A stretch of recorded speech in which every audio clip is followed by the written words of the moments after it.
Welcome to day 172 of this one-year chronological Bible reading.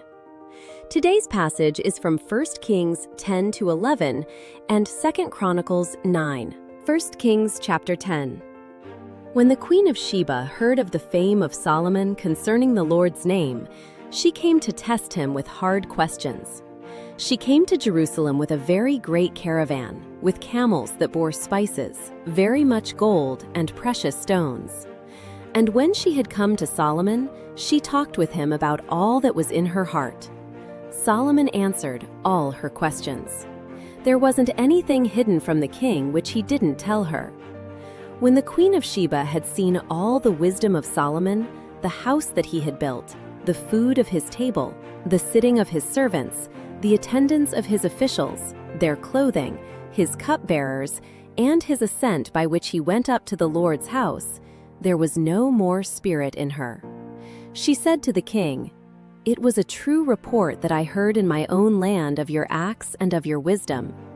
However, I didn't believe the words until I came and my eyes had seen it. Behold, not even half was told me. Your wisdom and prosperity exceed the fame which I heard. Happy are your men, happy are these your servants, who stand continually before you, who hear your wisdom. Blessed is the Lord your God, who delighted in you, to set you on the throne of Israel. Because the Lord loved Israel forever, therefore he made you king, to do justice and righteousness." She gave the king 120 talents of gold, and a very great quantity of spices and precious stones. Never again was there such an abundance of spices as these, which the Queen of Sheba gave to King Solomon. The fleet of Hiram that brought gold from Ophir also brought in from Ophir great quantities of almug trees and precious stones. The king made of the almug trees pillars for the Lord's house and for the king's house, harps also and stringed instruments for the singers. No such almug trees came or were seen to this day. King Solomon gave to the Queen of Sheba all her desire, whatever she asked, in addition to that which Solomon gave her of his royal bounty. So she turned and went to her own land, she and her servants. Now the weight of gold that came to Solomon in 1 year was 666 talents of gold, in addition to that which the traders brought, and the traffic of the merchants, and of all the kings of the mixed people, and of the governors of the country. King Solomon made 200 bucklers of beaten gold. 600 shekels of gold went to one buckler. He made 300 shields of beaten gold. 3 minas of gold went to one shield, and the king put them in the house of the forest of Lebanon. Moreover, the king made a great throne of ivory and overlaid it with the finest gold. There were 6 steps to the throne, and the top of the throne was round behind, and there were armrests on either side by the place of the seat, and 2 lions standing beside the armrests. 12 lions stood there on the one side, and on the other on the 6 steps. Nothing like it was made in any kingdom. All King Solomon's drinking vessels were of gold, and all the vessels of the house of the forest of Lebanon were of pure gold. None were of silver, because it was considered of little value in the days of Solomon. For the king had a fleet of ships of Tarshish at sea, with Hiram's fleet. Once every 3 years the fleet of Tarshish came bringing gold, silver, ivory, apes, and peacocks. So King Solomon exceeded all the kings of the earth in riches and in wisdom. All the earth sought the presence of Solomon to hear his wisdom which God had put in his heart. Year after year, every man brought his tribute, vessels of silver, vessels of gold, clothing, armor, spices, horses, and mules. Solomon gathered together chariots and horsemen. He had 1,400 chariots and 12,000 horsemen. He kept them in the chariot cities and with the king at Jerusalem. The king made silver as common as stones in Jerusalem, and cedars as common as the sycamore trees that are in the lowland. The horses which Solomon had were brought out of Egypt. The king's merchants received them in droves, each drove at a price. A chariot was imported from Egypt for 600 shekels of silver, and a horse for 150 shekels. And so they exported them to all the kings of the Hittites and to the kings of Syria. 1 Kings chapter 11. Now King Solomon loved many foreign women, together with the daughter of Pharaoh, women of the Moabites, Ammonites, Edomites, Sidonians, and Hittites, of the nations concerning which the Lord said to the children of Israel, "You shall not go among them, neither shall they come among you, for surely they will turn away your heart after their gods."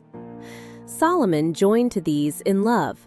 He had 700 wives, princesses, and 300 concubines. His wives turned his heart away. When Solomon was old, his wives turned away his heart after other gods, and his heart was not perfect with the Lord his God, as the heart of David his father was.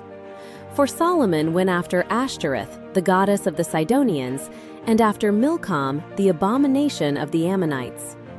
Solomon did that which was evil in the Lord's sight, and didn't go fully after the Lord, as David his father did. Then Solomon built a high place for Chemosh, the abomination of Moab, on the mountain that is before Jerusalem, and for Molech, the abomination of the children of Ammon. So he did for all his foreign wives, who burned incense and sacrificed to their gods. The Lord was angry with Solomon because his heart was turned away from the Lord, the God of Israel, who had appeared to him twice and had commanded him concerning this thing, that he should not go after other gods. But he didn't keep that which the Lord commanded. Therefore the Lord said to Solomon, "Because this is done by you, and you have not kept my covenant and my statutes, which I have commanded you, I will surely tear the kingdom from you, and will give it to your servant. Nevertheless, I will not do it in your days, for David your father's sake, but I will tear it out of your son's hand. However, I will not tear away all the kingdom, but I will give one tribe to your son, for David my servant's sake, and for Jerusalem's sake, which I have chosen." The Lord raised up an adversary to Solomon, Hadad the Edomite. He was one of the king's offspring in Edom. For when David was in Edom, and Joab the captain of the army had gone up to bury the slain, and had struck every male in Edom, for Joab and all Israel remained there 6 months, until he had cut off every male in Edom, Hadad fled, he and certain Edomites of his father's servants with him, to go into Egypt, when Hadad was still a little child. They arose out of Midian and came to Paran, and they took men with them out of Paran, and they came to Egypt, to Pharaoh king of Egypt, who gave him a house, and appointed him food, and gave him land. Hadad found great favor in the sight of Pharaoh, so that he gave him as wife the sister of his own wife, the sister of Tahpenes the queen. The sister of Tahpenes bore him Genubath his son, whom Tahpenes weaned in Pharaoh's house. And Genubath was in Pharaoh's house among the sons of Pharaoh. When Hadad heard in Egypt that David slept with his fathers, and that Joab the captain of the army was dead, Hadad said to Pharaoh, "Let me depart, that I may go to my own country." Then Pharaoh said to him, "But what have you lacked with me, that behold, you seek to go to your own country?" He answered, "Nothing, however, only let me depart."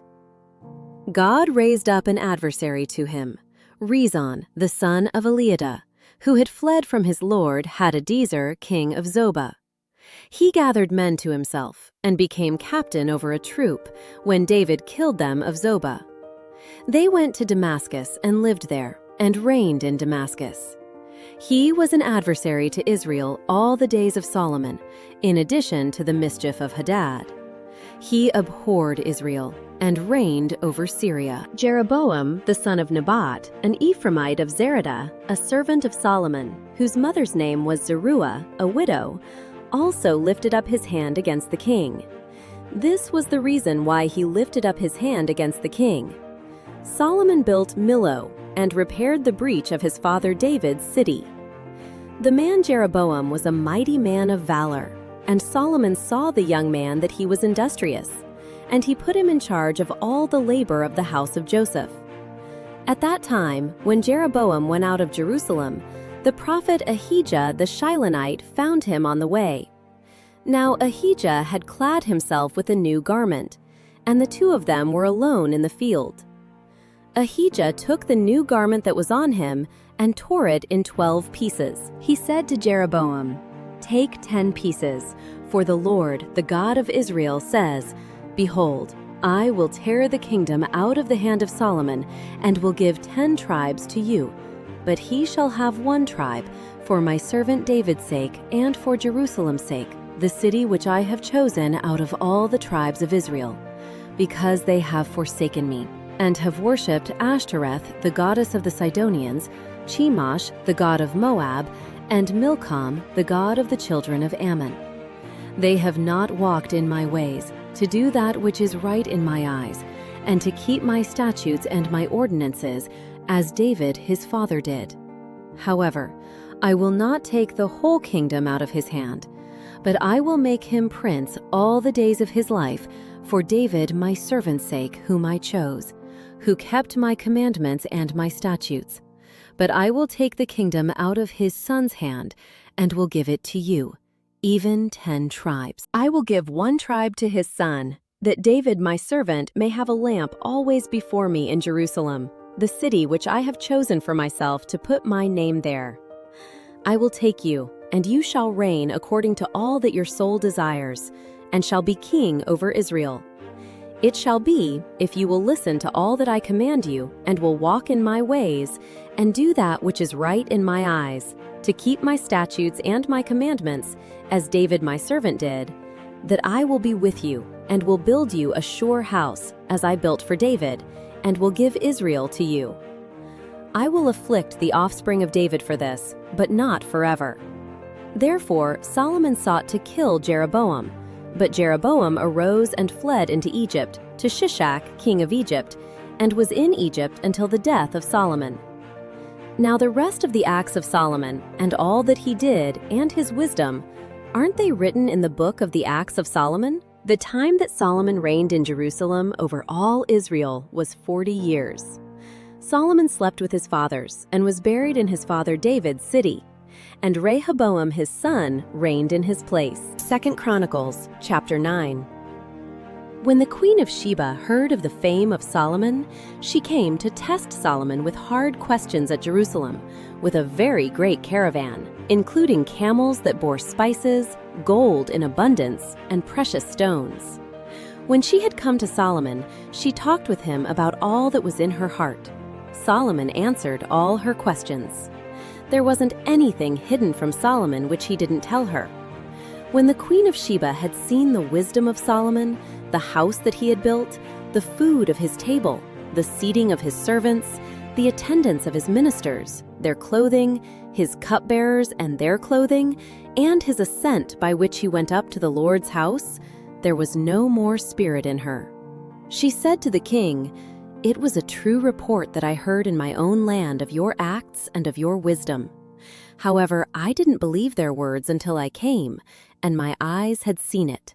And behold, half of the greatness of your wisdom wasn't told me. You exceed the fame that I heard. Happy are your men, and happy are these your servants, who stand continually before you and hear your wisdom. Blessed be the Lord your God, who delighted in you and set you on his throne to be king for the Lord your God, because your God loved Israel to establish them forever. Therefore he made you king over them, to do justice and righteousness." She gave the king 120 talents of gold, spices in great abundance, and precious stones. There was never before such spice as the Queen of Sheba gave to King Solomon. The servants of Huram and the servants of Solomon, who brought gold from Ophir, also brought algum trees and precious stones. The king used algum tree wood to make terraces for the Lord's house and for the king's house, and harps and stringed instruments for the singers. There were none like these seen before in the land of Judah. King Solomon gave to the Queen of Sheba all her desire, whatever she asked, more than that which she had brought to the king. So she turned and went to her own land, she and her servants. Now the weight of gold that came to Solomon in 1 year was 666 talents of gold, in addition to that which the traders and merchants brought. All the kings of Arabia and the governors of the country brought gold and silver to Solomon. King Solomon made 200 large shields of beaten gold. 600 shekels of beaten gold went to one large shield. He made 300 shields of beaten gold. 300 shekels of gold went to one shield. The king put them in the house of the forest of Lebanon. Moreover, the king made a great throne of ivory and overlaid it with pure gold. There were 6 steps to the throne, with a footstool of gold which were fastened to the throne, and armrests on either side by the place of the seat, and 2 lions standing beside the armrests. 12 lions stood there on the one side and on the other on the 6 steps. There was nothing like it made in any other kingdom. All King Solomon's drinking vessels were of gold, and all the vessels of the house of the forest of Lebanon were of pure gold. Silver was not considered valuable in the days of Solomon, for the king had ships that went to Tarshish with Hiram's servants. Once every 3 years, the ships of Tarshish came bringing gold, silver, ivory, apes, and peacocks. So King Solomon exceeded all the kings of the earth in riches and wisdom. All the kings of the earth sought the presence of Solomon to hear his wisdom, which God had put in his heart. They each brought tribute: vessels of silver, vessels of gold, clothing, armor, spices, horses, and mules every year. Solomon had 4,000 stalls for horses and chariots, and 12,000 horsemen that he stationed in the chariot cities and with the king at Jerusalem. He ruled over all the kings from the river even to the land of the Philistines and to the border of Egypt. The king made silver as common in Jerusalem as stones, and he made cedars to be as abundant as the sycamore trees that are in the lowland. They brought horses for Solomon out of Egypt and out of all lands. Now the rest of the acts of Solomon, first and last, aren't they written in the history of Nathan the prophet, and in the prophecy of Ahijah the Shilonite, and in the visions of Iddo the seer concerning Jeroboam the son of Nebat? Solomon reigned in Jerusalem over all Israel 40 years. Solomon slept with his fathers, and he was buried in his father David's city, and Rehoboam his son reigned in his place. Thank you for joining. If you have been blessed by this, please like, subscribe, and share this joy with others. God bless.